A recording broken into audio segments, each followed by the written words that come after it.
হুম, মন মাঝি রে সোহাগ চাঁদ ভাসে যমুনায়,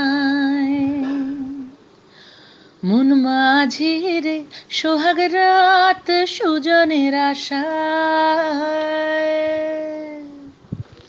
নমস্কার, আমি জয়তী। আমি নবনালন্দায় পড়াশোনা করিনি হয়তো ছোট থেকে, তবে আমার পরিবারের বহু মানুষ নালন্দাইট। ইনফ্যাক্ট যার সঙ্গে আমি 14 বছর সংসার যাপন করছি সেই মানুষটিও তাই।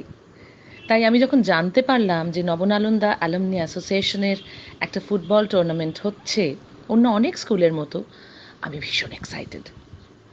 তাই আমি এর সঙ্গে তো আছি, একটা বিশেষ দলের সঙ্গে আছি। টিমের নাম ভিভালা অল স্পলস। তার মধ্যে আমার দাদাভাই ডক্টর চিরন্তন ব্যানার্জি ভিভালা অল স্পলসের one of the team owner. বুঝতেই পাচ্ছেন আমি কতটা এক্সাইটেড। আমি চাই আমাকে যারা ভালোবাসেন, সবসময় আমার পাশে থেকেছেন, তারা ভিভালা অল স্পলসকে সাপোর্ট করুন প্লিজ প্লিজ প্লিজ। আমি শিওর যে এই টিম জিতবেই।